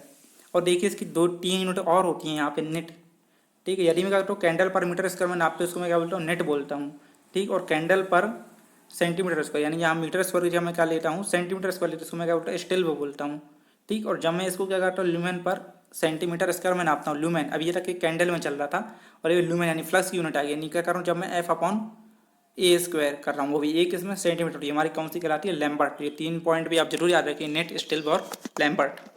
इसके बाद हम चलते हैं ग्लेयर। ग्लेयर या चौंध क्या कहलाती है, उसके आप वर्ड से ही आपको समझ आया करो। ग्लेयर या चौंध मतलब कि जब क्या होता है, हम किसी भी चीज़ को बहुत ज़्यादा प्रकाशित कर दें तो क्या होती है, वो हम उसको देखने में बहुत ज़्यादा कष्ट होता है, वही हमारा कहलाता है ग्लेयर। यानी किसी प्रकाश स्रोत द्वारा उत्पन्न वह तीव्र प्रकाश जिससे आंखों को देखने में कष्ट होता है या देखा नहीं जा सकता, चौंध कहलाता है। ये तो बहुत सिंपल है। इसके बाद अगला क्वेश्चन है मीटर कैंडल पावर। तो आप देखिए, यदि किसी 1 मीटर व्यास वाले गोले के केंद्र पर एक कैंडल शक्ति के प्रकाश स्रोत को रखने पर उसके अंदर उत्पन्न हुई प्रदीप्ति को मीटर कैंडल शक्ति कहते हैं। अरे मैं मान लेता हूँ मेरे पास कोई गोला है जिसका क्या है, जो डायमीटर कितना है, यहाँ से यहाँ तक इसका डायमीटर जो क्या 1 मीटर है। तो इस 1 मीटर में क्या करूँ, यहाँ पे लाके एक प्रकाश स्रोत रखता हूँ जिसकी वैल्यू कितनी है, 1 कैंडेला है। तो अभी 1 कैंडेला का प्रकाश स्रोत, इसके अंदर जितना भी प्रकाश उत्सर्जित करेगा वही हमारा क्या कहलाएगा, मीटर कैंडेला पावर। तो इसको हम क्या बोलेंगे, 1 मीटर व्यास के गोले पर। तो ये छोटी छोटी डेफिनेशंस होती हैं कि यदि किसी 1 मीटर गोले पे क्या है, हमने एक गोला लिया जिसका रेडियस, जिसका डायमीटर 1 मीटर, तो उस पर एक कैंडल का प्रकाश स्रोत रख दिया। अब ये 1 कैंडल का प्रकाश स्रोत कितना प्रकाश उसके अंदर उत्सर्जित कर रहा है, वही हमारा क्या कहलाएगा, मीटर कैंडेला पावर।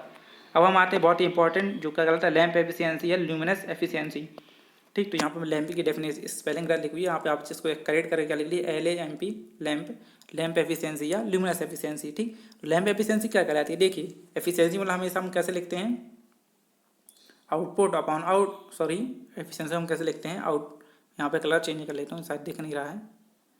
तो यहाँ पे हम एफिशिएंसी को कैसे चेक करते हैं, आउटपुट, फिर से यहाँ पे क्या होगा, इनपुट अपॉन आउटपुट। ये हमारी क्या कहलाती है, एफिशिएंसी का फॉर्मूला कहलाते हैं। जो हम इनपुट देंगे, यहाँ पे मैंने डेफिनेशन उल्टा लिखा, यहाँ पे आपका सही फॉर्मूला क्या होता है, आउटपुट अपॉन इनपुट, यानी हमने कितना इनपुट दिया और कितना हमको क्या मिलता है, आउटपुट मिलता है। हमारी क्या कहलाती है, एफिशिएंसी कहलाती है। तो देखिए अब हमारा जब बल्ब होगा तो बल्ब को हम इनपुट क्या देते हैं, इनपुट के रूप में हम यहाँ पे पावर देते हैं, इलेक्ट्रिकल पावर। और इलेक्ट्रिकल पावर की यूनिट क्या होती है, वॉट, ठीक। और हमको क्या मिलता है, प्रकाश मिलता है, या हमें फ्लक्स मिल रहा है, प्रोवाइड होता है, यानी इलेक्ट्रिक फ्लक्स मिलता है। इलेक्ट्रिक फ्लक्स की यूनिट क्या हो जाएगी हमारी, ठीक। इलेक्ट्रिक फ्लक्स हम किसमें नापते हैं, ल्यूमेन में। तो ये हमारा क्या हो जाएगा, ल्यूमेन। यही हमारा क्या कहलाता है, ल्यूमेन प्रति वॉट, यानी क्या कहलाता है हमारा, ल्यूमेन प्रति वॉट में नापते हैं। तो लैंप एफिशिएंसी, ठीक है। तो यहाँ पे हम डेफिनेशन देखते हैं, it is the ratio power emitted by the source of a radiation to the power consume by is called lamp efficiency. यानी क्या है कि इसको कितनी पावर, यानी कितना पावर को रेडिएट करने के लिए, कितना जो फ्लक्स उसको रेडिएट करने के लिए इसने कितने पावर को कंज्यूम किया, वही हमारा क्या कहलाता है, लैंप एफिशिएंसी। तो हम किसमें नापते हैं, ल्यूमेन प्रति वॉट में। इस चीज़ का ध्यान रखिए, ITI लेवल पर ये क्वेश्चन बहुत पूछा गया है कि लैंप एफिशिएंसी किसमें नापते हैं, ल्यूमेन प्रति वाट पे। तो अब हमारी कुछ डेफिनेशन और बचती छोटी छोटी सी। अवशोषण गुणांक, अवशोषण गुणांक मतलब कि अवशोषित प्रकाश डिवाइडेड बाय आपतित प्रकाश। देखिए तो जब कोई, मैं मान लेता हूँ कि मेरे पास कोई सरफेस है, ठीक है, जब हम इसको यहाँ पे प्रकाश देते हैं और यहाँ से रिफ्लेक्ट होता है, तो क्या होता है, जैसे मैं मान लेते हैं यहाँ पे 10 ल्यूमेन का फ्लक्स आ रहा है, तो यहाँ पे पूरा 10 ल्यूमेन नहीं आता, यहाँ पे मान लो 9.5 ल्यूमेन जाएगा, यानी ये क्या कहलाएगा, हमारा आपतित प्रकाश। और ये हमारा कौन सा कहलाता है, परावर्तित प्रकाश, ठीक है। तो ये जो हमारा आपतित प्रकाश और परावर्तित प्रकाश में कमी आई है, यानी क्या हुआ, कुछ नहीं, कुछ जो ल्यूमेन था या फ्लक्स था यहाँ पर अवशोषित हुआ होगा, तो उसी को हम क्या बोलते हैं, अवशोषण गुणांक, यानी कितना अवशोषित हुआ। तो यहाँ पे हम क्या लिखेंगे, अवशोषित प्रकाश डिवाइडेड बाय आपतित प्रकाश। हमारा कौन सा कहलाएगा, अवशोषण गुणांक और परावर्तन गुणांक। ये तो हमारा सीधा सीधा होता है कि हमने क्या किया कि यहाँ से जो इतनी लाइट आई थी और कितनी लाइट यहाँ से आई, यहाँ से 10 ल्यूमेन आई और यहाँ पे सीधी हमको 9 ल्यूमेन मिलती है, तो 9/10 हमारा क्या हो जाएगा, परावर्तन गुणांक। ठीक है, तो आप हमेशा याद रखिए, सीधा सीधा इसका बहुत सीधा इसको याद करने की डेफिनेशन ट्रिक है कि जो चीज़ पूछा है हमेशा नीचे क्या होगा, आपका आपतित प्रकाश होगा। इन चारों में अवशोषण गुणांक, परावर्तन गुणांक और नीचे हमारा कौन सा हो जाएगा, नीचे पारेषण गुणांक, आपतित प्रकाश। ठीक, आपतित प्रकाश और ऊपर जो पूछा गया पारेषित प्रकाश, वही हमारा क्या कहलाएगा, जो भी चीज़ की डिप पूछा गया है, पारेषण पूछा गया तो ऊपर पारेषित लिख दीजिए, पारेषित प्रकाश अपन आपतित प्रकाश, परावर्तन पूछा गया तो परावर्तन लिख दीजिए, अवशोषण पूछा गया तो अवशोषित लिख दीजिए। तो आपका क्या हो जाएगा, फॉर्मूले बन जाएंगे कि अवशोषण गुणांक इक्वल टू अवशोषित प्रकाश अपन आपतित प्रकाश, परावर्तन गुणांक मतलब कि परावर्तित प्रकाश अपन आपतित प्रकाश, और आपका पारेषण गुणांक मतलब कि पारेषित प्रकाश अपन आपतित प्रकाश, यानी नीचे में से आपका क्या होगा, आपतित प्रकाश। ठीक है, यानी कितना, तो पारेषित मतलब कि जब वो सीधा सीधा आपका परावर्तन गुणांक के जैसे होता है कि हमने यहाँ से आया और यहाँ से, यानी कि यदि मैं यहाँ से मान लेता हूँ, यहाँ से भेजता हूँ ये प्रकाश, तो यहाँ से यहाँ तक जाने में, यानी मैंने यहाँ से अगर किसी प्रकाश को भेजा और यहाँ पर जब ये पहुँचा तो कितना प्रकाश पहुँचा, तो ये हमारा क्या कहलाता है, पारेषित प्रकाश कहलाता है। ठीक, तो आपका क्या कहलाएगा, पारेषण गुणांक। इसके बाद हमारा आता है क्या, यूटिलाइजेशन फैक्टर। ये हमने यूटिलाइजेशन फैक्टर क्या कहलाता है, तो यूटिलाइजेशन फैक्टर याद रखिए, उपयोग किया गया प्रेडिक्टिव फ्लक्स डिवाइड बाय उत्पन्न किया गया प्रेडिक्टिव फ्लक्स। ठीक, तो देखिए क्या होता है कि जैसे मैं मान लेता हूँ कि मेरे पास वर्किंग प्लेन है। ठीक, यहाँ पे मैंने बल्ब लगा के रखा है। अब ये बल्ब क्या होता है, यहाँ से प्रकाश उत्सर्जित करता है और ये यहाँ भी फैला देगा कुछ प्रकाश। ये सब तो मेरा कुछ यूजफुल नहीं है ना, जो मेरा वर्किंग प्लेन पे जो प्रकाश आ रहा है, जहाँ पे मैं काम कर रहा हूँ, वही मेरा यूजफुल है। तो ये यहाँ से उत्सर्जित उसने प्रकाश ज़्यादा किया लेकिन हमको मिला कम, यानी कितना हम किए उसका कम यूज कर पाए, तो ये हमारा क्या कहलाएगा, यूटिलाइजेशन फैक्टर या उपयोगिता गुणांक। तो यहाँ पे आप देखिए इसका फॉर्मूला, उपयोग किया गया प्रेडिक्टिव फ्लक्स डिवाइडेड बाय उत्पन्न किया गया प्रेडिक्टिव फ्लक्स। ठीक, तो the value of the this factor various widely and depend on the following factors, यानी जो हमारा यूटिलाइजेशन फैक्टर होता है वो निम्नलिखित क्या होता है, निम्नलिखित पॉइंटों पे निर्भर करता है। तो the type of lighting system by the direct और इनडायरेक्ट, यानी मैं आपको आगे बताऊंगा कि ये कौन कौन से लाइटिंग सिस्टम होते हैं। यानी हमने डायरेक्ट लाइटिंग की है कि यहाँ से सीधा बल्ब लगा है, यहाँ पर रिफ्लेक्टर लगा के हमने बल्ब लगाया है, तो हमारी डायरेक्ट लाइटिंग। और हमारी कौन सी होगी, इनडायरेक्ट लाइटिंग, और बहुत सी होती है सेमी डायरेक्ट और सेमी इनडायरेक्ट, ये सब लाइटें भी होती हैं। और एक होती है हमारी जनरल लाइटिंग। तो ये सब मैं आपको लाइटिंग के टाइप अगले लेक्चर में बताऊंगा। तो यहाँ पे क्या है, क्या हो गई, तो हमारा जो यूटिलाइजेशन फैक्टर पर डिपेंड करेगा टाइप ऑफ लाइटिंग सिस्टम, पहले डायरेक्ट एंड इनडायरेक्ट। और अगला पॉइंट हमारा किस होगा, type of mounting, height of and fitting, यानी हमने बल्ब कितनी ऊंचाई पे लगाया है। यानी मेरा वर्किंग प्लेन यहाँ है और मैं यहाँ से बहुत ज़्यादा ऊपर लाइट लगा दी, तो यहाँ से प्रकाश यहाँ तक कम पहुँचेगा, बहुत सारा फ्लक्स या प्रकाश जो यहाँ वहाँ जाएगा, तो हमारा यूटिलाइजेशन फैक्टर कम होगा। यदि हमारे टेबल पे काम कर रहा हूँ, मैं टेबल ही लैंप लगा के रखता हूँ बिल्कुल पास में, तो पूरा प्रकाश टेबल पे आएगा, तो हमारा क्या हो जाएगा, यूटिलाइजेशन फैक्टर अपने आप बढ़ जाएगा। तो यानी हमने कहाँ पे उस बल्ब को लगाया उस पर डिपेंड करेगा, तो type of and mounting and height and fitting. ठीक, the colour and surface of wall and cleanings. ठीक है, तो यहाँ पे याद रखिए कि हमारा क्या है, कुछ कुछ कलर होता है, जैसे हमारा व्हाइट होता है सब कलर को रिफ्लेक्ट करता है, इसका रिफ्लेक्शन फैक्टर अच्छा होता है। कुछ ऐसे ब्लैक है, सारे कलर को एब्जॉर्ब कर लेता है। तो क्या होते हैं, कुछ कलर होते हैं जो हमारे चमकते हैं, लाइट को ज़्यादा रिफ्लेक्ट करते होते हैं। हमने उस टाइप की लाइटिंग रखी हुई है अपनी दीवार या वॉल पे, और वॉल को पूरा क्लियर रखा, उसमें कुछ धूल वगैरह नहीं है, तो अपने आप हमारा क्या होता है, प्रकाश ज़्यादा रिफ्लेक्ट होकर हमारे वर्किंग प्लेन तक आता है। वर्किंग प्लेन तक आता है तो हमारा क्या हो जाता है, अपने आप यूटिलाइजेशन फैक्टर बढ़ जाता है। ठीक, तो यहाँ पे जो अगला है, the sum extend on shape the dimension of the room, यानी क्या होता है, हमारा रूम क्या है। यदि मैं बहुत बड़े रूम पे एक छोटा सा बल्ब लगाऊंगा और मैं यहाँ पे बैठे रहूँगा, तो मेरा जो यहाँ से यहाँ तक प्रकाश है बहुत कम आएगा, तो अपने यूटिलाइजेशन फैक्टर गिर जाएगा ना। और यदि मेरा छोटा सा रूम है और उसमें मैंने बल्ब लगाया और यहीं पे बैठा हूँ मैं, और यहाँ पे बहुत सारा प्रकाश आएगा, तो क्या हो जाएगा, हमारा यूटिलाइजेशन फैक्टर बढ़ जाएगा। यानी क्या होता है, हमारा जो हमने किस तरीके से कहाँ पे कितना प्रकाश लगा के रखा है, या रूम का डायमेंशन क्या, उस पर भी क्या करेगा, हमारा यूटिलाइजेशन फैक्टर डिपेंड करेगा। अब हम आते हैं अपांत गुणांक, जिसको हम क्या बोलते हैं, डिप्रिकेशन फैक्टर। अब अपांत गुणांक क्या होता है, सभी वस्तुएं साफ होने की अवस्था में प्रेडिक्टिव, वास्तविक अवस्था में प्रेडिक्टिव। ठीक, तो डिप्रिकेशन फैक्टर को याद रखिए, क्या है, जब सभी वस्तुएं साफ होने की अवस्था में प्रेडिक्टिव, यानी क्या है कि जब ऑल थिंग्स आर क्लीन, यानी पूरा क्लीन है, यानी हमें पूरा नया नया रूम है, हमने पूरा उसको साफ करके रखा, कोई गंदगी नहीं है। तो नीचे क्या है हमारा, जब हम नॉर्मल कंडीशन में होते हैं, यानी जब हमने बहुत दिन तक यूज कर लेते हैं, हम एक नॉर्मल कंडीशन में जब जनरली, तो क्या होता है, हमारा जो रेशो आता है, यानी जब हम क्या करते हैं, जब ये रूम साफ होगा तो हमारी प्रदीप्ति अपने आप क्या होगी, ज़्यादा होगी, और यहाँ पे क्या हो जाएगा, इल्यूमिनेशन कम होगा। तो इन दोनों का जो रेशो होता है वही हमारा कहलाता है अब अपात गुणांक या डिप्रिकेशन फैक्टर। और अपात गुणांक की वैल्यू हमें याद रखिए, क्योंकि ज़्यादा होगी, क्योंकि यहाँ पे सभी वस्तुएं साफ होने की अवस्था में प्रदीप्ति ज़्यादा होगी ना, तो इसकी वैल्यू में से क्या होगी, 1.2 से 1.4 के बीच होती है। ठीक, तो यहाँ पे आपका क्या हो जाएगा, ये अपात गुणांक या डिप्रिकेशन फैक्टर।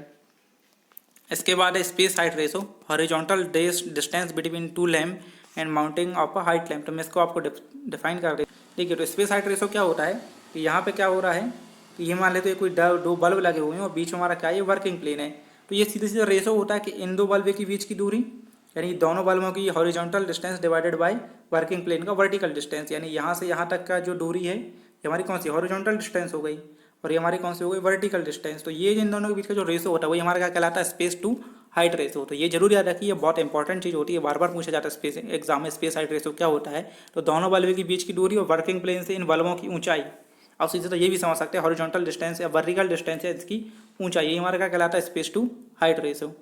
ठीक, तो यहाँ पे आप इसको यहाँ पे इसका फॉर्मूला क्या हो जाएगा कि horizontal distance between two lamp and mounting height lamp Heights, ठीक, हाइट ऑफ लैंप, यानी कि ये जो दो बल्ब मैंने अभी दिखाए थे कि ये दो बल्ब की बीच की दूरी कितनी है और ये वर्किंग प्लेन से कितनी ऊंचाई पर है। जब हम इन दोनों का रेशो निकालेंगे तो ये हमारा कौन सा कहलाता है स्पेस टू हाइट रेशियो। ये सब चीज़ें हम क्या होती हैं किसी भी चीज़ को इल्यूमिनेशन कितना हमें कितना प्रकाश लगाना पड़ेगा या कि बड़े बड़े ऑडिटोरियम लैब्स वगैरह में ये बहुत ध्यान दिया जाता है कितने प्रकाश की आवश्यकता है, उस सबको कैलकुलेट करने के लिए हम ये सब चीज़ें निकालते हैं।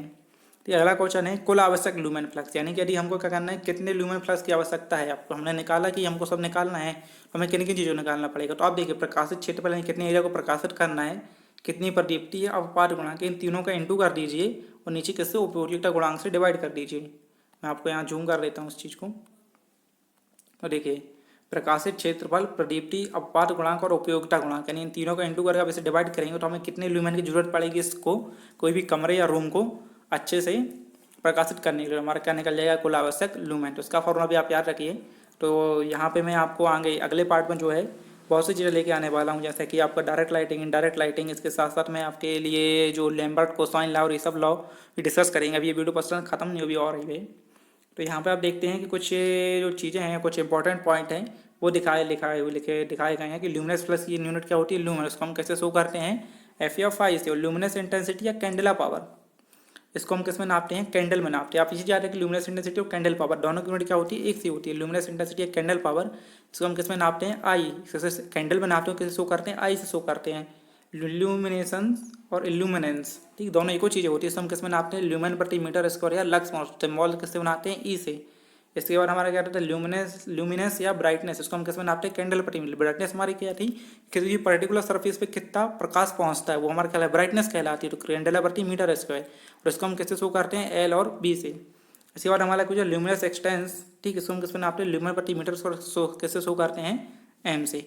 तो आई होप आपको ये वीडियो पसंद आया होगा। यदि आपको वीडियो पसंद आया तो इसको लाइक और शेयर करें और ज़्यादा से ज़्यादा कमेंट करें। इसके बाद में इसके पार्ट 2 और 3 भी लेके आऊँगा, जैसे मैं आपको पूरा ये चैप्टर कंप्लीट कराऊंगा। और ये डाटा क्या है आपको बहुत कम रेयर बुक में अलग अलग बुक से लिया गया है और उसको एक बहुत ही ईजी लैंग्वेज मैंने समझाने की कोशिश की है। तो चैनल को सब्सक्राइब करें, लाइक एंड शेयर करें। Thanks for watching.